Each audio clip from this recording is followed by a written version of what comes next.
I'd like to just reflect on this year, which has been an extraordinary year for the company and a transformational year for Encounter from where we started it this year. Now, we have discovered multiple new carbonatites in this West Arunta province, and we really are only getting started. We are the commanding landholder in this region, and we're starting to get a real handle on having a predictive exploration targeting model that's finding these things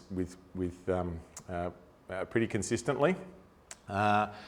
We're now in a position following today's announced raising. We'll have about $25 million in the bank by year end. And that is going to mean we're going to be extremely well funded to complete the next phase of work, which is to advance these existing discoveries into resources and progress that into study phases, and also explore the enormous land package that we've still got out there. The farming partners are continuing to explore in parallel, and that's something we set out to 5 or 6 years ago to say we've got to have partners on board drilling consistently. The market can come and go, but some of this exploration, this big picture copper exploration in Central Australia, needs big balance sheets, and we've been able to do that with both IGO and South 32 currently, and previously with Newcrest, BHP, Antofagasta, to name a few. And we're still progressing the copper opportunity in the Northern Territory. Now, this is still the Central Australia, the opportunity to find IOCG and sediment-hosted copper is one of the best exploration opportunities globally going around. And that's something that we've moved very early on. We've grabbed an enormous land position. There's been a tremendous amount of good work done by the team this year, which has focused us in, and we've got a clear plans for next year. This project portfolio was not put together by mistake. This was a very deliberate strategy back in the last downturn in about 17-18 to aggressively secure new tenure in frontier areas in Western Australia and Northern Territory. That's resulted in us being one of the largest landholders in the Northern Territory. It also took us into the West Arunta, where we were able to secure a very large position there. And we're continuing to add to the pipeline. We've got an incredible team at board level with Peter Buick and John Vronsky to be able to deliver new projects to us, but also the team that sits within the company. The ideas that they can generate and our ability to back them in to find new copper opportunities, or any commodity really, we've got probably second to none. That's the camp out there at Aileron, set back up here in about April, May this year, and then in this field season, the team here drilled over 51,000 metres of drilling in the West Arunta, which is an incredible achievement in a short space of time, given that the front of the season was hampered by weather. But to get that done with Aircore, RC and diamond drilling all completed this year is a tremendous achievement that they should all be very proud of. I'm not going to spend a lot of time talking about niobium, but I think it is something that I want to just touch on briefly, because the more that we look into the niobium market, the more interesting it looks. It's a very high margin business that has 3 mines currently operating, all very profitably. Got a very stable producer-based price, and the demand outlook has been growing at about 6.5% per annum on the basis of growing steel or high quality steel applications, and the battery applications are now, after 10 or 15 years worth of development, these batteries containing niobium are now commercially available, and the momentum is really building. And I'll just touch briefly on that, and this is just some of the things that have happened even in the last few months with various companies announcing advancements and commercial availability of these batteries containing niobium. Now, they have some wonderful characteristics: fast charging, fast discharging, improved safety, i.e. they're not catching on fire, and the cycle life, like 10,000 cycles these batteries can last for. They're very much focused initially on some of the industrial applications, large industrial, grid storage, but there's an incredible amount of really well-funded companies who are trying to advance these technologies. And if that takes off, then the West Arunta, I think, goes to the next level, because this is the sort of place that's got abundant availability of niobium in near-surface high-grade resources. So what's happened out here with these, with the West Arunta? I mean, this area, we drilled the very first hole into this tenement package, and really into this belt, back in 2020. And it's quite remarkable that no one's done this up until 2020, given that the near-surface prospective geology that it hosts. In a short space of time, our neighbour WA1 has put in a 200 million tonne resource of niobium at 1%. They say that's the best niobium discovery in 70 years, and I don't see there's any reason to doubt that at this point in time. We just think it's part of a much bigger mineral occurrence that's happened out here, and we're starting to get a handle on that. When we're drilling along the structures out here, there is abundant high-grade niobium mineralisation that is globally anomalous. I mean, there's just, you're not seeing these things in other places, and with the regularity that these structures have acted as conduits to bring niobium and rare earths, and we also expect many other things too, because these are mantle tapping structures that are extending right through the West Arunta. You can see them clearly in geophysics and targeting along these structures. Now, no one came out here looking for niobium, and there's been some incredible discoveries so far, and I think what else could happen out here is still in its infancy. So this is just, I guess, a summary slide to talk about the types of niobium mineralisation that we're seeing out here, which is, I guess the first point I'd like to make is that when we first went out here, we thought we might be dealing with hundreds of metres of cover. That was going to mean that the exploration was going to need to be geophysically driven. You're going to have to go and hit particular geophysical targets.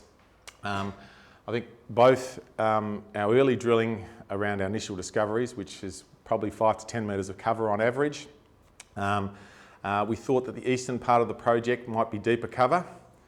That was something that we've disproven this year. So the drilling that we did out at Perth earlier this year had significantly less cover than we were anticipating, and that does open up that entire eastern part of the project to air core exploration. We've then got a leach zone, and we come into this super enriched zone of mineralisation at these carbonatites. Now, that's what Araxás mining at CBMM in Brazil. That's what Lerniers, and that's what Green, Crean and Emily, and the mineralisation that we've found there so far. Sitting underneath there is very large primary carbonatites.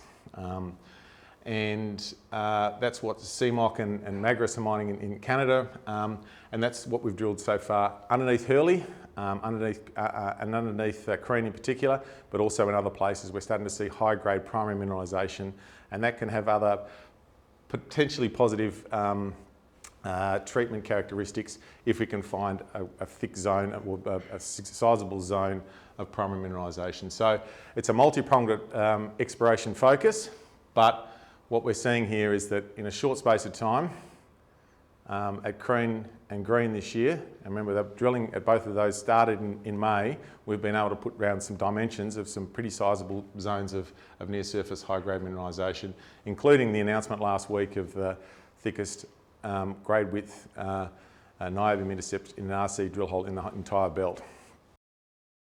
That's our tenement package. Now that, once again, didn't happen by accident. We targeted those magnetic anomalies, and we took them to Newcrest Mining. They funded the first bit of exploration out here.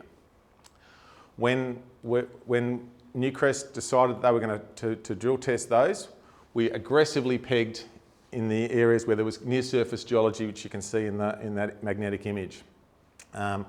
Newcrest completed the first drill hole. We completed the first drill hole funded by Newcrest into that Hosky target. Sorry? We didn't complete. Well, we didn't complete. That's very, thank you, John. 158 metres. Now, you look at that back now and you see, well, that's exactly what these things look like on the margin of these carbonatites. You drilled 0.1% niobium, 0.8% rare earths, all the sort of signature. We drilled copper and gold as well, so it was encouraging. When we finished that hole last year, we hit a carbonatite another 150 metres down that hole. And anyway, that was the first confirmation of the right sort of geology, getting huge alteration going on in this belt. You're seeing a signature that could be really near all sorts of mineral occurrences.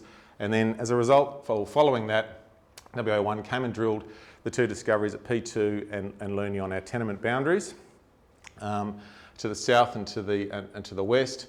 And that's when, I guess, people really started to take note of what was happening out here in the West Arunta. Subsequent to that, we've found carbonatites sitting on those major structures. You can see that's no accident that you've got these carbonatites sitting on those major structures. They have acted, those structures predate this mineralising event by about 1 billion years. The carbonatites event has utilised those structures, and we're seeing multiple zones where we're seeing evidence of mineralisation, and the more recent drilling at Joyce. So we were drilling at Green, we had an air core rig, and we were seeing, consistent mineralisation. And just to confirm, there's a really good structural position at Joyce, which you can see, a number of structures converging together. Drilled 2 air core lines 1.6 kilometres apart, and the purpose of that is it a carbonatite? Does it have mineralisation? Does it have high-grade mineralisation? They're the sort of first 3 ticks. Then you can go in and do detailed drilling. And as we've announced, the first 2 drill lines hit the carbonatite, and it's mineralised. You see globally, there's not a lot of intercepts that fall into that in niobium, and to be able to do that just with first pass air core, and it looks reasonably close space. That's 400 metre space drilling there at Green that we've done so far. And the trend itself between Joyce and Emily, that's 18 kilometres where you're seeing evidence of this mineralising event. It really is something globally very significant. So let me just zoom into Green, quickly talk on the results from the 4 RC holes that we've put out to date. We've gone from west to east, the first 4 holes that we put out last week. Extraordinary start to demonstrate that once you've drilled air core and you can drill RC underneath, these narrow intercepts can turn into very thick, high-grade intercepts. It's near surface. We've drilled it 200 metres apart. We know there's mineralisation at 10 metres at 4.3 at the next section over. Those assays are still to come back. And then we let the scale again, over 2 kilometres in air core. We've mapped out a lateral carbonatite position, and we've now drilled all those black dots. We also took the opportunity to drill a metallurgical hole straight off the bat, and that is now on its way to Perth, and we will be doing metallurgical testing straight off the bat. We're not expecting it to be too different from Looney, given their metallurgical hole is about 1 kilometre away on the same structure, but we'll go through the confirmatory work to understand what's happening in that carbonatite. The section, we've got 1 or 2 holes back on that section so far. You can see the vertical air core holes that we've drilled next to it. The drilling results from Green are going to come back in batches all the way through to late February, and we'll work our way through this very large mineral system with some specific, what looks like coherent high-grade zones within it, which we'll be focusing to bring into resource in 2025. Now Emily is probably one we haven't talked about enough, to be honest. This is on the northwest side of Looney, where we've done some drilling. We focused on that magnetic low area. We drilled a drill line, and we got consistent high-grade near-surface mineralisation in 4 drill holes. The thing's about 200 metres wide, as we can see on that section. If it's striking east-west, then we've probably got a decent amount of material here sitting in this area. We've got further air core results to come back between now and Christmas, and we are already, it's probably 1 step behind what's happening at Crean and Green, but it's not far behind at all, and I think it's very likely that we'll be looking to put a resource around what we found there at Emily in 2025. So Crean, this was the first place we took the rig at the start of the year. Now we started drilling here because we were waiting for our POW to come through at Green. So we said, we'll go to EAL 008, 69 metres at 0.8. It had, I think, about 4 metres at 3 niobium within that intercept. And we said, look, let's just step out on 200 metres and we'll see if we can just follow this trend. We think it's striking east-west and following that Elephant Island fault. Stepped out, hit it again, stepped out, hit it again, another 200 metres, and then it started to get really interesting and thickened up. We hit it, and we followed it over about 6 or 7 drill lines. The northern margin isn't all that well defined at the moment, but it is a pretty coherent zone of high-grade, near-surface mineralisation that we've got really good strike continuity on east-west, and that's why we've gone and done a metallurgical drill hole at the back end of the season. We're going to start to look at what the metallurgy looks like. Does this look any different from what we're seeing down on the Looney Green Emily trend? And we'll know that in 6 months' time. So that's the summary of where we're at. Green and Crane are moving into resource definition and into study work. Emily is not that far behind. Hurley, we found primary mineralisation. We're still looking for, we've got targets north and east of Hurley where we might look at near surface enriched material. The first assays from Joyce will come back before Christmas. And then that will be one of many targets that we'll be testing next year. And this is just a bit of a summary of what we're going to be doing as we move towards becoming a resource development company. So that's essentially what's happening at the moment, is we're going from an exploration company to a resource development company with enormous exploration upside still in the portfolio. So we've defined these areas. The RC drilling is confirming what we've seen in the air core. We're now moving quickly into all the metallurgical studies and other study work that we're going to need to do to get enough material for a 15 to 20 year mine life out here of high grade near surface mineralisation, and then we'll look at what we do from there. So the exploration upside is going to continue in parallel, and we're going to test a series of targets. So just showing that on a map, that's where we're going to be doing resource definition straight off the bat next year, probably as Emily as well. That's the red circles there at Crane and Grain, and these are the obvious targets. Now there'll be more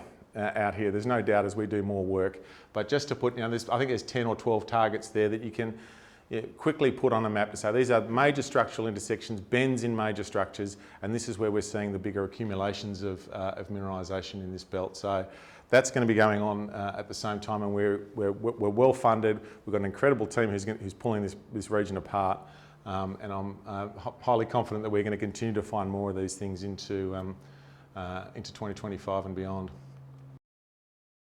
So yeah, this is the key value drivers, and this is what's going to make a difference for us. We've had a transformational year this year. We're now set up. We've got multiple discoveries that we're moving into resource drill out phase. We're well funded to be able to complete that work and a lot of the study work that's going to need to be done.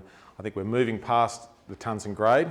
I think we're going to have enough tonnes and grade for a development, and we're now moving into metallurgy, marketing, all the other studies that we're going to have, and we're very confident we're going to continue to find more of this high grade mineralisation.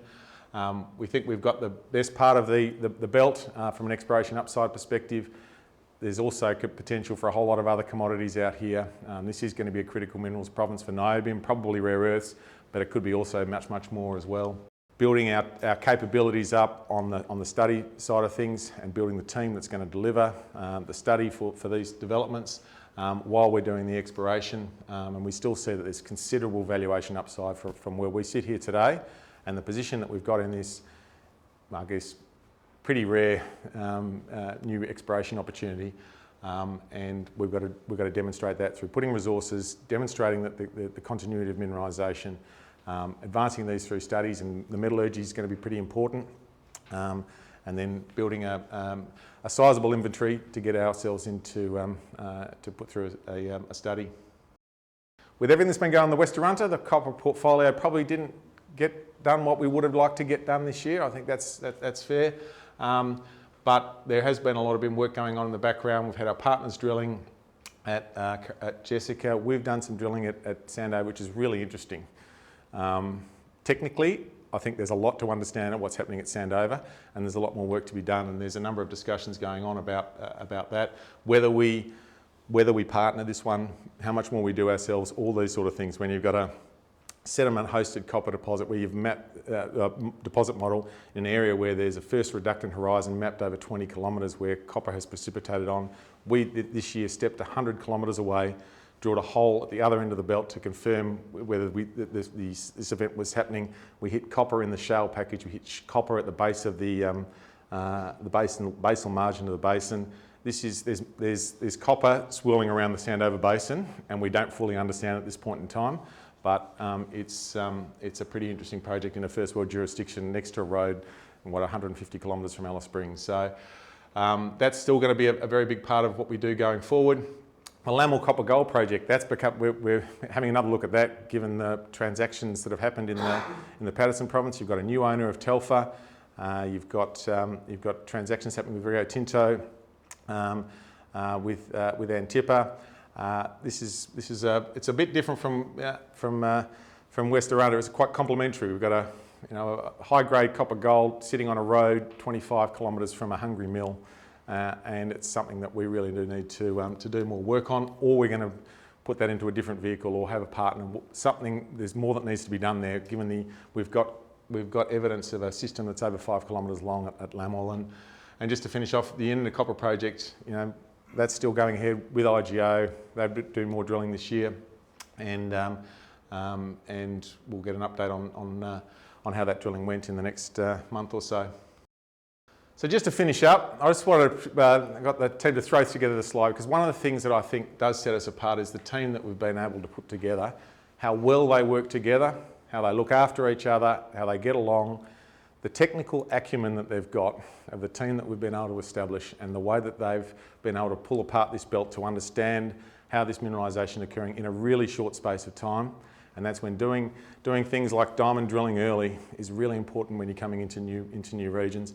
So I just want to just acknowledge just what an incredible effort this group has put together this year, and they're achieving some extraordinary things together, and I think this is just the start of what this group's going to be able to do. So thank you very much to them for all their hard work that they've done, and just finally to finish, and just thank you to the shareholders. They've been very patient in Encounter, and I think we're now at a point now where things are starting to align. As I've been joking recently, we're 18 years into a 5-year business plan, and we're really starting to hit our straps. So I think this is the years ahead look pretty good. So thank you very much for your attendance this morning. Happy to take any further questions, or just do that over a coffee.